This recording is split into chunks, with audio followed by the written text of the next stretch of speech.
allegation of those involved in the bomb blast. Yes, my lord. If you see the petition, if you see the submission, will you recognize it? Yes, my lord. Take a look at this.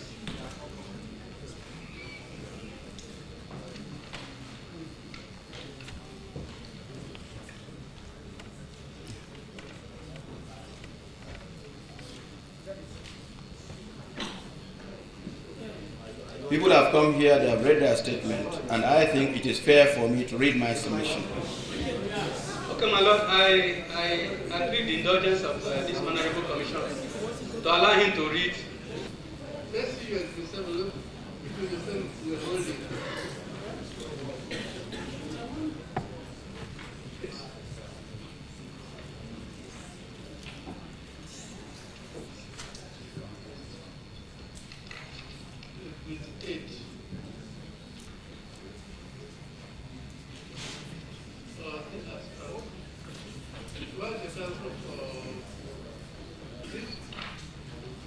We combined 3 cases for hearing. When I came here. Let me have another copy. Oh, another copy of this. Yes, yes, originally we fixed them for Kaduna, for Kano.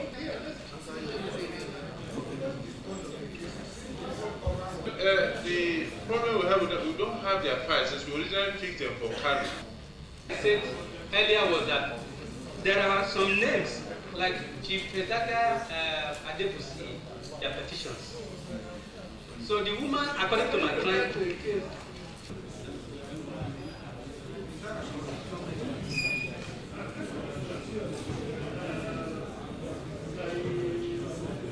MD Inape and the 2 SSS officers on alleged human rights violation in connection with the Ikeja bomb blast investigation submitted to Human Rights Violation Investigation Panel on petition submitted by 1. Mr. Layo Odmade, 2. Mr. Leos Aimola, 3. Mr. Adebenga Adebusui, 4. Mrs. Busola Adebusui, 5. Chief Ezekiel Adebusui, and 6. Pastor Bayo Jensen.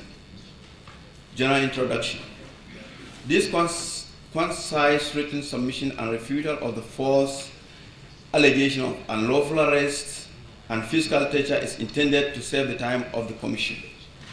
I wish to state categorically that the Task Force on Terrorism, which I headed as Assistant Commissioner of Police General Investigation Unit of the 4th CID, never touched illegal dealing in petroleum products, etc. That is why you will find the name of Hassan Zakari Biu, ACP, in the only plane hijack case we had in Nigeria, coup investigation of 1995 and 1997, the Task Force on Illegal Petroleum Dealing between 1998 and May 1999. It is totally untrue to say that any of the petitioners was subjected to any form of physical torture or falsely claimed by them. The interviews of all the bomb blast suspects were strictly in accordance with legally permissible system of criminal investigation. That the petitioners were in lawful custody throughout the period they claim in their respective petition is very correct. However, the detention of the petitioners before they are provisionally charged to court were covered by detention orders duly issued under Decree Number 2. Mr. Adebenga Adebusui falsely claimed that he was brought to Alagon Close to witness the torture of Lois Aimola on 1197. This is a departure but futile attempt to establish corroboration. The 2 suspects were arrested in connection with separate incidents. Adebenga was arrested in connection with the incident of 14/11/96 at Mutal Muhammad International Airport, Ikeja, Lagos, while Mr. Aimola was arrested with the incident at Opibilling Road, Ikeja of 16/12/1996. Aimola was interviewed on 31/12/1996, while Benga was interviewed on 8/1/1997. The initial facts of their cases were different. One occurred on 14/11/96, while the other happened over a month later on 16/12/1996. Leos Aimola was a sick man just discharged from the hospital and handed over to the team for interview. Was that a man who could possibly be subjected to physical torture? From the above facts, we believe the Commission will see through the carefully built, crafted scripts solely meant to evoke public sympathy and monetary compensation from the states. Background to police investigation.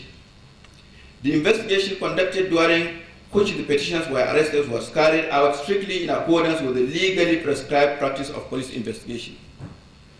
Lai Odumade Adebenga Adebusi, Mrs. Busola Adebusi, Chief Ezekiel Adebusi, and Pastor Bayo Johnson were arrested and interviewed because their particulars appeared in the diaries of late Nelson Kazim, who died in the Ikeja bomb blast of 14/11/96. Lewis Aimola, on the other hand, was arrested by the security detail of the former military administrator of Lagos State, Brigadier General Buba Marwa, sequel to another bomb blast incident on 16/12/1996. The State CID Panchi Street, Lagos, had conducted preliminary investigation in the case before transferring them to the AIG for CID, where it was later referred to my team for further investigation. Also transferred along with the case file were A. 1990 was made to the Nigerian High Commission London for the original passport application for passport number 15522006, found with the two diaries in late Nelson Kazim's traveling back at the international airport in Dr. Omoshala's office. The original duly completed application form was sent as requested. It was discovered that the passport attached to the application and the one affixed to the passport were one and the same by the handwriting analyst of Force CID. The team then proceeded to examine some of the entries in the two diaries. It was some of the information in the two diaries which provided the list for the arrest of the petitioners. Mrs. Busola Adebusi. The entry in one of the diaries reads 02-714007 036-230608 Ife 02-716670 wife. The trace of the subscriber. Yes, my God. And because of that, you being the head of the anti-terrorist. Then I was not appointed. No, then I was not appointed. You were not? I was not appointed. But you were responsible for the... I was responsible because I was Assistant Commissioner of Police General Investigations. Okay, these cases were transferred to you from Lagos State. All cases of bomb blasts all over the country, there is none that I started investigation afresh. All were transferred by the respective commands on ground.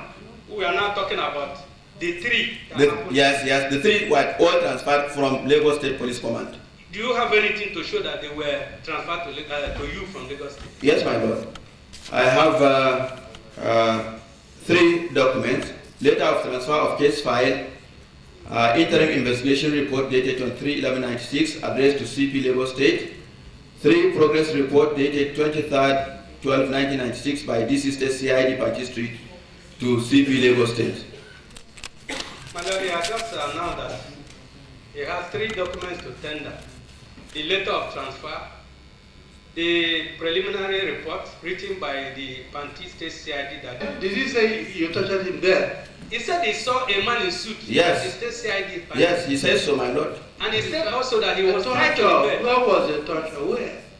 Read the petition. My Lord, I think he said he was tied to the bed, even though he was bleeding. It's an aspect of torture.